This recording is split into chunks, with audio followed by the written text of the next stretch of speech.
कृष्णा। जगत गुरु शिल प्रभुपाद महाराज की जय।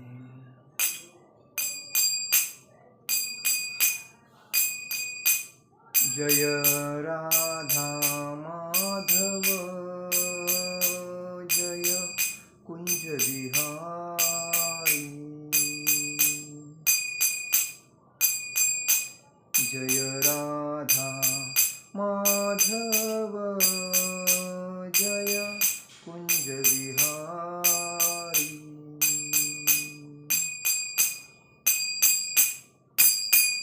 गोपीजन वल्लभ गिरिवरधारी।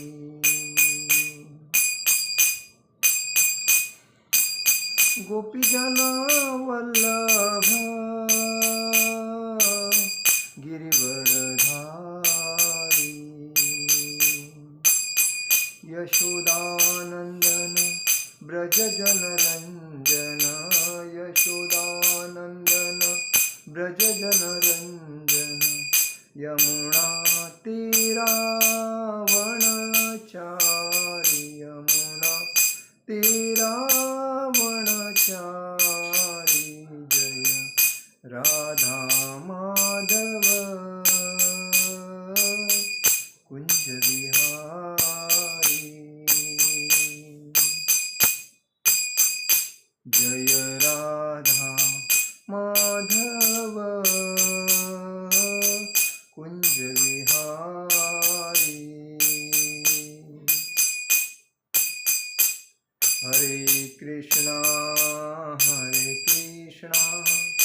कृष्णा कृष्णा हरे हरे। हरे राम राम राम हरे हरे। हरे कृष्णा कृष्णा कृष्णा हरे हरे। हरे राम राम राम हरे हरे।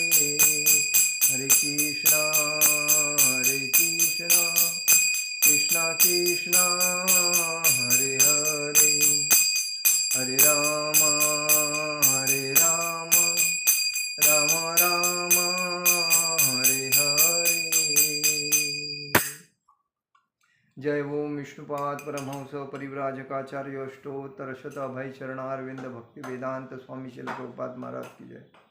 जय ओम विष्णुपाद परमहंस परिव्राजकाचार्य अष्टोत्तर शत शिल भक्ति सिद्धांत सरस्वती ठाकुर शिल प्रभुपाद महाराज की जय। अनंत कोटि वैष्णव वृंद की जय। नामाचार्य शिल हरिदास ठाकुर की जय। प्रेम से कहो श्री कृष्ण चैतन्य प्रभु नित्यानंद श्री अद्वैत गदाधर शिवासादि गौर भक्त वृंद।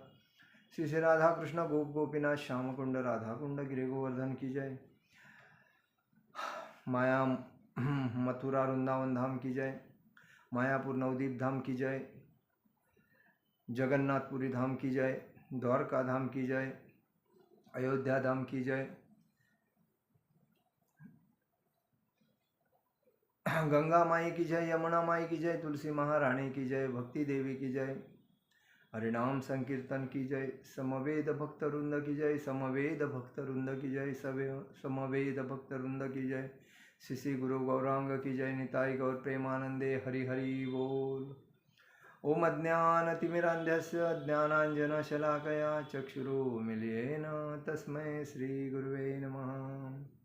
श्रीचैतन्यमनोभीष्टं स्थापितं येन भूतले स्वयं रूपकदा मह्यं ददाति स्वपदान्तिकं। वन्देऽहं श्रीगुरु श्रीयुतपदकमलं श्रीगुरुवैष्णवञ्च श्रीरूपं साग्रजातं सहगण रघुनाथामतं तं सजीवं साद्वैतं सावधूतं परिजनसहितं कृष्णचैतन्यदेवं श्रीराधाकृष्णपादान् सहगण ललिता श्रीविशाखान्विताञ्च। हे कृष्ण करुणा सिंधु दीनबंधु जगतपते गोपेश गोपिका कांत राधा कांत नमोस्तुते। तप्त कांचन गौरांगी राधे वृंदावनेश्वरी विश्वभानुसुते देवी प्रणमामि हरिप्रिये। वाञ्छाकल्पतरुभ्यश्च कृपा सिन्धुवे भवच पतितानां पावनेभ्यो वैष्णवेभ्यो नमो नमः। नमो ब्राह्मण देवाय गो ब्राह्मणहिताय च जगद्हिताय कृष्णाय गोविंदाय नमो नमः। गुरुवे गौरचंद्राय राधिकाय तदालय कृष्णाय कृष्ण भक्ताय तदभक्ताय नमो नमः। ओम नमो भगवते वासुदेवाय। ओम नमो भगवते वासुदेवाय। ओम नमो भगवते वासुदेवाय। आप सभी का बलराम जयंती के माँ बलराम पूर्णिमा जयंती बोलते हैं, बलराम जयंती के महामहोत्सव में हार्दिक हार्दिक स्वागत। हम लोग शुरुआत करते हैं बलराम जी के प्राकट्य दिन के ऊपर। बलराम जी ये शेषनाग के अवतार है। और दूसरी बात, जब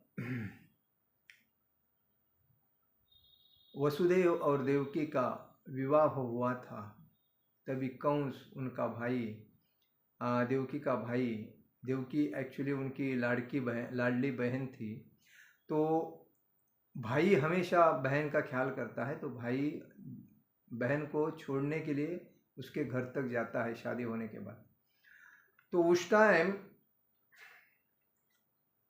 जब वो छोड़ने के लिए जा रहा था, आनंदी था, उसी टाइम आकाशवाणी हुई थी कि एक कंस, तो जिस बहन को उसके घर छोड़ने जा रहा है आनंद से, उसका 8वां पुत्र तेरा अंत करेगा। ये जब बात उसने सुनी तो उसको रहा नहीं गया। उसको ऐसा लगता था मैं आया हूं तो मैं कभी मरूंगा ही नहीं। तो उस बेसिस पे उसने अपने बहन को उसी टाइम मारने का सोचा। लेकिन वसुदेव जी ने कहा, देखिए कंस, जो भी आदमी मनुष्य जीवन में आया उसका अंत तो होना ही है, आज नहीं तो कल। लेकिन आप उसकी फिक्र मत करो। अगर मेरा 8वां पुत्र आपका अंत करेगा, ऐसी आकाशवाणी हो रही है, तो मैं आपको देवकी को होने वाले हर पुत्र को मैं आपके हवाले करूंगा। तो खुश हो गया। और खुश होने के बाद उसने जब पहला पुत्र हुआ वसुदेव देवकी को, तभी उन्होंने जब इनके पास लेके गए, कंस के पास लेके गए और बताया कि देखिए ये पहला पुत्र है, मैंने जो बोला था उस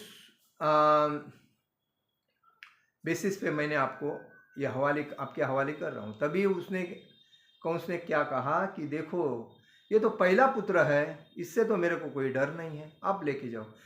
ये ऐसा लेके जाने के लिए कहा, 1-2 पुत्र को उसने लेके जाने के लिए कहा। उसके बाद नारद मुनि आकर, नारद मुनि ने कंस को भड़काया, अरे ऐसा कैसा बोल सकते हो, कौन सा पुत्र आपका अंत करेगा, 8वां कैसा कर सकता है, उसमें कोई तो फर्क है नहीं। तो आप ऐसा मत करो, क्योंकि नारद मुनि को भगवान को जल्दी सृष्टि पे लाना था। और इसीलिए कंस को उसने भड़काया नारद मुनि ने, और बोला ऐसा मत सोचो कि 8वां ही पुत्र आपका अंत करेगा। कोई भी पुत्र के रूप में भगवान आ सकते हैं, वो तो उनके लिए कोई ये नहीं है, अवघड़ बात नहीं है। तो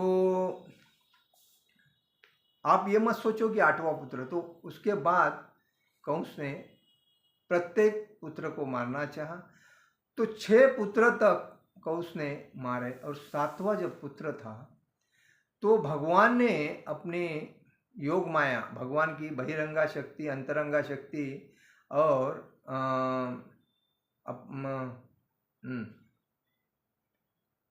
अपरा शक्ति,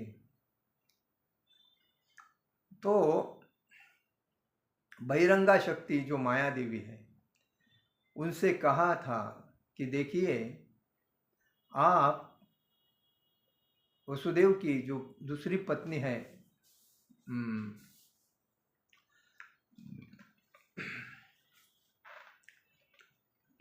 रोहिणी, उस रोहिणी के गर्भ में आप देवकी के 7वें पुत्र को स्थानांतरित करो, और आप नंद यशोदा के गर्भ में आप जन्म ले लो, तो जब मैं देवकी वसुदेव के गर्भ में जन्म लूँगा, तभी जब मैं प्रकट हो जाऊँगा तो मुझे वसुदेव जी नंदगांव लेके जाएंगे और नंदगांव से आपको यहाँ लेके आएंगे। तो ये जो अरेंजमेंट है ये भगवान ने पहले ही करके रखी थी, और इस वजह से सातवां जो पुत्र था बलराम जी, ये देवकी के गर्भ से रोहिणी के गर्भ में योग माया शक्ति ने, मतलब योग माया शक्ति कौन है, तो अपनी भगवान की बहन है, उसको हम अलग अलग नामों से जानते हैं। पार्वती का ही रूप है वो, तो उसको वैष्णव देवी मानते हैं, अलग अलग देवी से नाम से मानते हैं।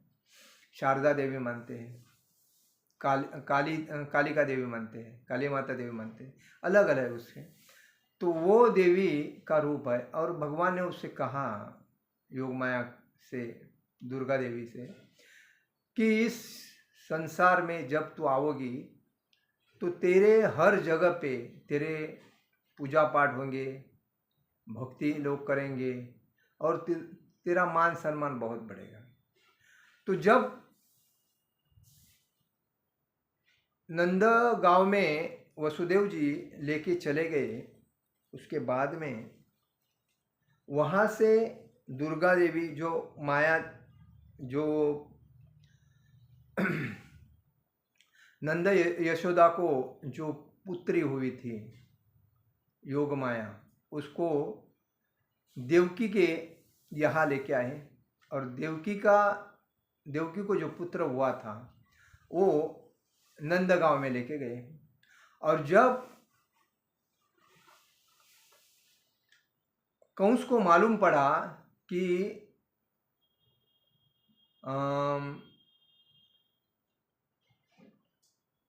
यह पुत्र हुआ है देवकी को, तभी वह जब मारने को गया योग माया को, उस पुत्री को, तो वो पुत्री आकाश में उड़ गए, और आकाश में उड़ने के बाद उसने कहा, एक कंस, तेरा अंत करने वाला जो प्रकट हुआ है वो नंदगांव में है। और वो जाके वैष्णव देवी एक पहाड़ में जाके बैठ गई। तो कहने का मतलब है, बलराम जी जो है, उनकी माता जी है रोहिणी और पिताजी है वसुदेव। तो ये देवकी वसुदेव के 7वें पुत्र है।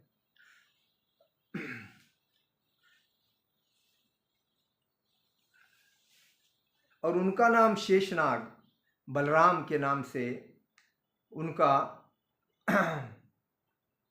भगवान श्रीहरि विष्णु भगवान की योग माया से रोहिणी के गर्भ में बलराम को स्थापित किया, और 8वें देवकी के गर्भ में भगवान श्री कृष्ण जो थे, तो 8वें पुत्र हो गए। बलराम जी को दाऊजी बोलते हैं। देवकी के पेट से गर्भ को निकाल कर उसे रोहिणी के गर्भ में डालने की क्रिया को संकर्षण करते हैं, संकर्षण कहते हैं। जो क्रिया है देवकी के गर्भ से निकालकर रोहिणी के गर्भ में डालने की प्रक्रिया किसने की? योग माया ने की। और इस प्रक्रिया को ही संकर्षण कहते हैं, और इसीलिए बलराम जी का दूसरा नाम है संकर्षण। दूसरी बात, बलराम जी के अलग अलग नाम है। बलराम नाम है, संकर्षण नाम है, शेषनाग नाम है, लक्ष्मण नाम है। राम जी के जो भाई है, जो त्रेता युग में जो राम जी आए थे, तो उनके साथ जो भाई थे उनके, वो भी तो लक्ष्मण के नाम से थे, तो वो भी बलराम ही थे। तो और बलराम के दूसरा एक नाम है बलदेव। बलदेव मतलब जगन्नाथ, बलदेव, सुभद्रा, तो बलदेव जी भी तो बलराम ही हैं। उसके बाद इस कलयुग में जो बलराम जी का अवतार हुआ वो नित्यानंद नाम से हुआ। तो गौरांग नित्यानंद बोलते हैं ना, जो गौरांग है वो भगवान श्री कृष्ण है और नित्यानंद जो है वो बलराम जी है। उनका हलधर भी नाम है। बलराम जी का हलधर, हलधर मतलब जो नांगर है उसको खेती में, खेती करने के लिए जो नांगर यूज करते हैं, तो वो उनका मुख्य शस्त्र है। और जब भी भगवान श्री कृष्ण को प्राप्त करना है तो प्रथम बलराम जी से ही अनुमति लेनी पड़ती है। जैसा चैतन्य महाप्रभु को प्राप्त करना है तो नित्यानंद महाप्रभु की अनुमति लगती है। जैसा राम जी को प्राप्त करना है तो लक्ष्मण जी की अनुमति लगती है। जैसा जगन्नाथ जी को प्राप्त करना है वैसा बलदेव जी की अनुमति लगती है। क्योंकि उनके अनुमति के, बलराम जी के अनुमति के सिवाय जगन्नाथ जी या कृष्ण भगवान या नित्यानंद, ये चैतन्य महाप्रभु नहीं प्राप्त हो सकते भक्तों को। इसलिए कहा गया क्योंकि वो प्रथम गुरु है। और इसीलिए रोकरंजक करने से राम कहलाते हैं, लोक रंजन कहने से राम कहलाते हैं, और बलवानों में सर्वश्रेष्ठ होने से उनको बलराम कहते हैं। राम जो है ये क्या है? लोक रंजन, मतलब लोकों का रंजन करने वाले, और बलशाही होने के वजह से उनको बलराम कहते हैं। उनके साथ हमेशा हलधर, हलधर बोलते हैं, नांगर, मराठी में नांगर बोलते हैं और जोत बोलते हैं। तो उनके कंधे पे हमेशा नांगर, क्योंकि ये सब जो है ये बलराम के ऊपर ही स्थापित है। और प्रथम बलराम जी को ही हम लोग पूजते हैं, तभी हमारा ये रोजी रोटी का काम चलता है। और इसीलिए भगवान भी अपने शेष सागर में जो आराम करते हैं वो शेषनाग के ऊपर रहते हैं। क्षीर सागर में जो आराम करते हैं वो शेषनागर से होते हैं, नागर शेषनाग के ऊपर ही करते हैं। तो कहने का मतलब है अपने साथ हमेशा वो नांगर रखते हैं, इसीलिए उनका नाम हलधर है। एक बार रुक्मी के साथ जुआ खेल रहे थे बलराम जी, और खेल खेल में जुआ बलराम जी हार रहे थे। और उसके बाद 4 डाव तो बलराम जी हार गए, और जब 5वें बार और 6वें बार जब वो जीत गए, तब रुक्मिणी का भाई है, जो भगवान श्री कृष्ण की पत्नी है, जो 8 पत्नियों में सर्वश्रेष्ठ जो रुक्मिणी है, तो उनका भाई रुक्मी था। तो वो 5वें और 6वें बार में जब जीत गए तो रुक्मी उनसे मतलब विरोध करने लगा, आप जीते नहीं हैं, मैं ही जीता हूँ। मतलब वो रुक्मी हार गया था और बलराम जी जीत गए थे, लेकिन मानने को तैयार नहीं रुक्मी। तभी आकाशवाणी हुई बलराम जी जीत गए हैं, फिर भी रुक्मी मानने को तैयार नहीं। तभी भगवान बलराम ने उस रुक्मी को उधर ही मार दिया, ठोक दिया। वैसा जाम्बवती, श्री कृष्ण भगवान की श्री कृष्ण भगवान जाम्बवती, ये भगवान श्री कृष्ण की एक पत्नी है, और उनसे ही उनका पुत्र सांब और दुर्योधन की पुत्री भानुमति, ये पुत्री लक्ष्मणा के प्रेम हुआ। मतलब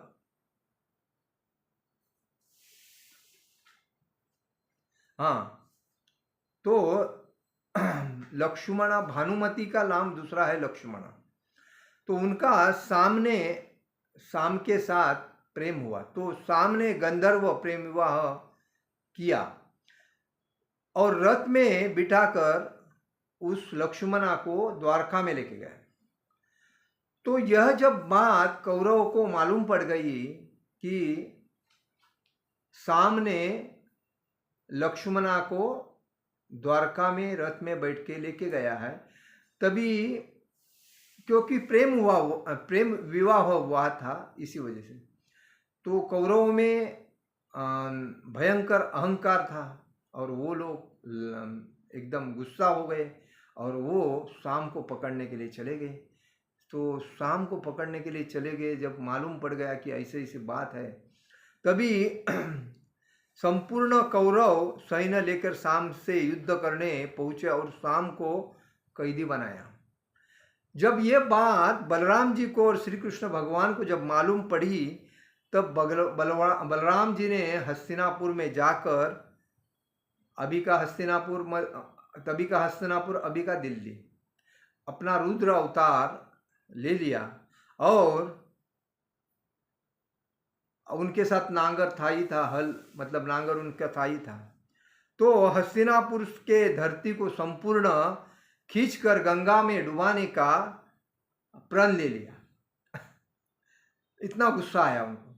और यह जब कौरवों ने देखा कि अरे बलराम जी एकदम गुस्सा हो गया है, अभी तो हमारी पूरी खैर नहीं, तो उन्होंने हस्तिनापुर भयभीत हो गए और हाहाकार हो गया। उसके बाद सभी ने बलराम जी के चरण पकड़ लिए और कौरवों ने माफ़ी मांग के इस प्रॉब्लम का सॉल्यूशन निकाला। ये बलराम जी है। उसके बाद बलराम जी का रेवती के साथ विवाह हुआ। रेवती के पिता पाताल के राजा थे, वह कुकुश्री थे। उन्होंने ब्रह्मा जी से अपने बेटी का विवाह होने के लिए वर मांगा था। तभी ब्रह्मा जी ने कहा था द्वापर में भगवान कृष्ण और बलराम आएंगे। तो बलराम जी मतलब 4 युग रहते, सतयुग, त्रेता युग, द्वापर युग और कलयुग। तो द्वापर युग में जब कृष्ण बलराम आएंगे तो जल्दी धरती पर जाकर शेषावतार बलराम योग्य है। जो शेषनाग जो है वही शेषावतार लेकर बलराम के नाम से आएंगे, वो आपके पुत्री के लिए योग्य वर है। तो जब रेवती पृथ्वी पर आई तो उसकी ऊंची लंबाई बहुत बड़ी थी। तो अभी क्या किया जाए, ये बलराम जी की हाइट कम है और रेवती माता की हाइट बहुत ज़्यादा है। तो उन्होंने क्या किया, अपने हल से रेवती की ऊंचाई कम कर दी, 7 हाथ कर दी हल से, नांगर से, और बाद में उनका दोनों का विवाह हो गया। वैसा ही वरुण देव की पुत्री वारुणी तरल शहद अत्तर सुगंधि से रूप में एकदम सुगंधी थी। उसके स्वास्थ्य से बलराम और गोपियों का मन प्रफुल्लित होता था। बलराम जी रासलीला का आनंद यमुना नदी के किनारे ले रहे थे और सब गोपियां उनके साथ यमुना नदी के किनारे रास खेलने के लिए आ गए। लेकिन जब बलराम जी ने यमुना माते को कहा, यमुना आप भी गोपियों में आके मिक्स होकर रास में भाग ले लो, तब यमुना माते को अहंकार था, मैं नहीं आऊँगी, आप गोपियों के साथ खेलो। तो जब बुलाने के बाद जब नहीं आए तो भगवान बलराम जी को गुस्सा आया यमुना का। तो तब उन्होंने क्या कहा, यमुना ने आने से मना किया। तब क्रोध में आकर कहा कि तुझे मेरे हल से बलपूर्वक यहाँ खींचता हूँ, रुक और सैकड़ों टुकड़े में बांटने का शाप दिया। यह सुनकर यमुना मैया घबरा गई और घबराने के बाद क्षमा याचना करने लगी। तब क्षमा किया, तभी बलराम जी ने उनको क्षमा किया और लेकिन पहले उसके 100 टुकड़े कर दिए, मतलब अलग अलग। आज भी यमुना इधर थोड़ी उधर थोड़ी ऐसी बहती है। तो किसी के वजह से? बलराम जी के हल के वजह से, क्योंकि बलराम जी के साथ वो बलराम जी गोपिया उनके साथ वो रास खेलने के लिए भाग नहीं लिया था, इसके वजह से। उसके बाद बलराम जी को बल का अपने शक्ति का बहुत घमंड था। तभी भगवान श्री कृष्ण ने अपने कृपा से हनुमान जी को कहा, द्वारका के बगीचा में जाके ना उत्पात मचा। और हनुमान जी ने द्वारका में जाके बगीचा में उत्पात मचाया। तो उत्पात मचाने के बाद वानर ने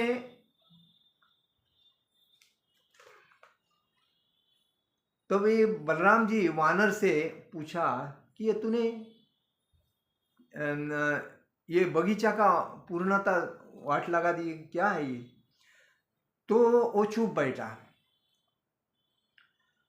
तो वानर से बलराम जी ने युद्ध किया, और युद्ध करने के बाद बलराम जी पसीना पसीना हो गए और पूछा, वानर तू कौन है?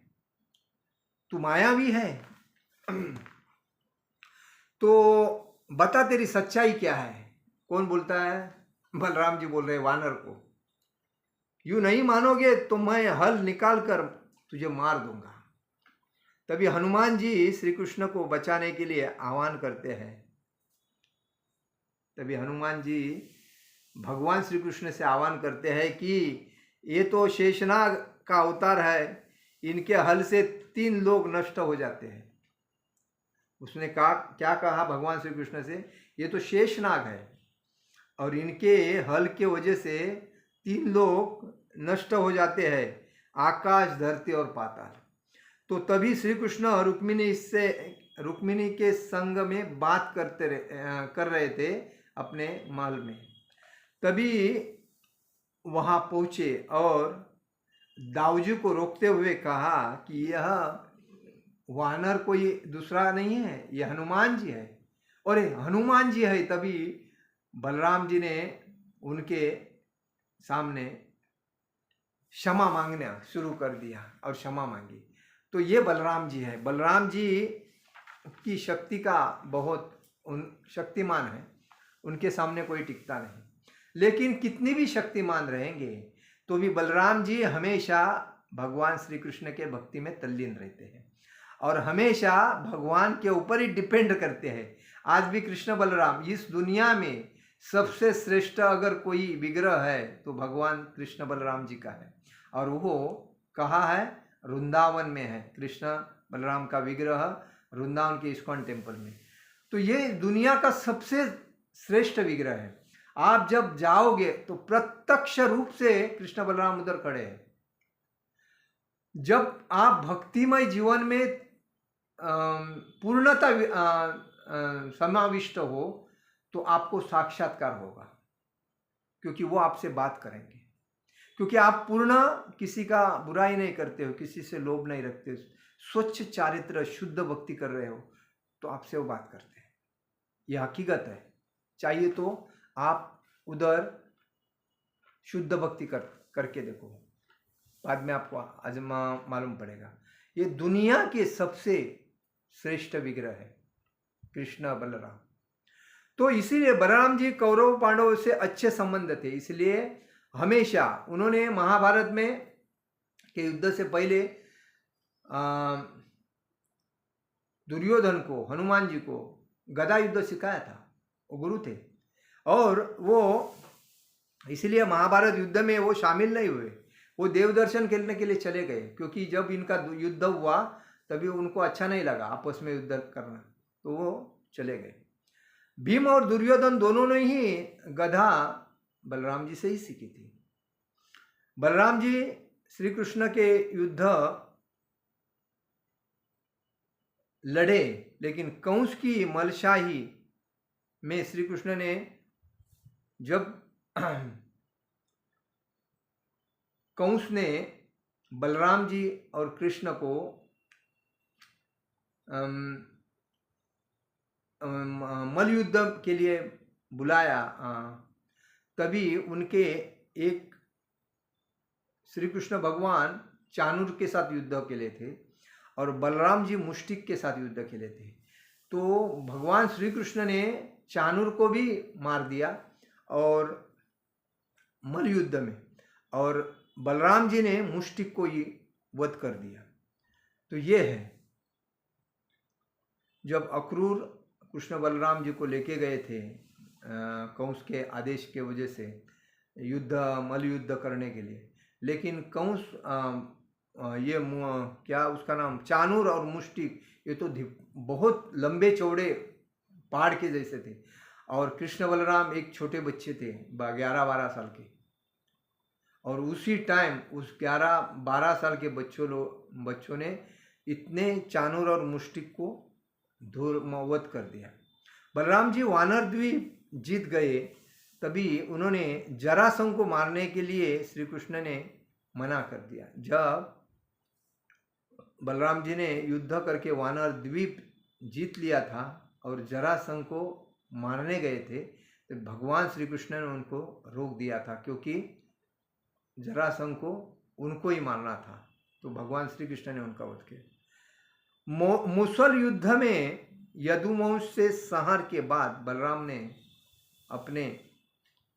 बलराम जी ने समुद्र पर तट पर आसन लगाकर वे समुद्र में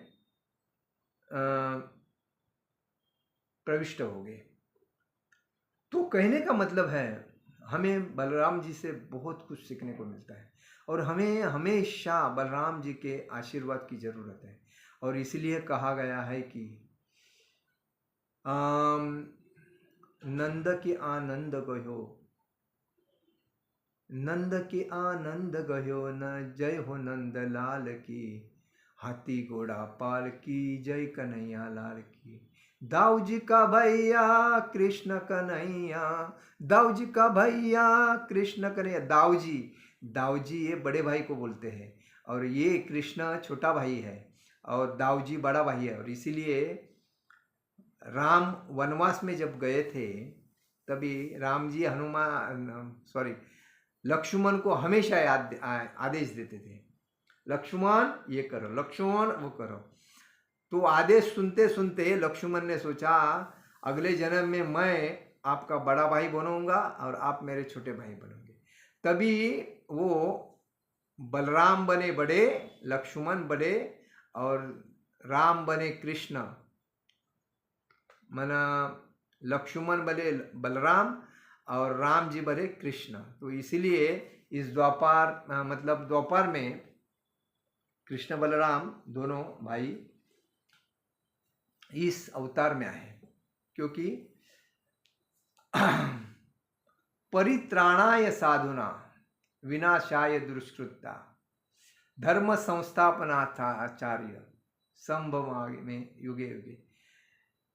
परित्राणाय साधुना, साधु का उद्धार करने, विनाशाय दुष्कृत मतलब दुष्टों का नाश करने, धर्म संस्थापनाचार्य धर्म की स्थापना करने।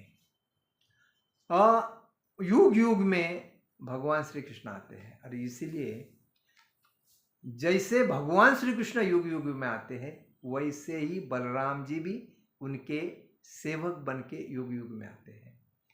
तो ये अभी कलयुग का जो अवतार है उनका, वो चैतन्य महाप्रभु का नित्यानंद जय निमाई जय निताई, ऐसा जो बोलते हैं। तो नित्यानंद भगवान और जय निमाई जय निताई, नित्यानंद और निमाई ये चैतन्य महाप्रभु का, क्योंकि नीम के पेड़ के नीचे उनका जन्म हुआ, इसलिए निमाई।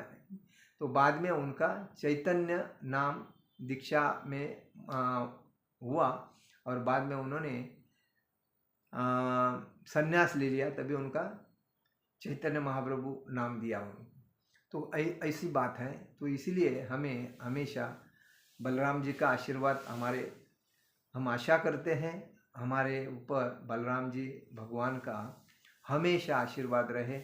हम उनके चरणों में कोटि कोटि दंडवत प्रणाम करते हैं। हरे कृष्ण कृष्ण कृष्ण हरे हरे, हरे राम राम राम हरे हरे। जगत गुरु शिल प्रभुपाद महाराज की जय। परम पूज्य लोकनाथ स्वामी महाराज की जय। निताई गौर प्रेमानंदे हरि हरि बोल।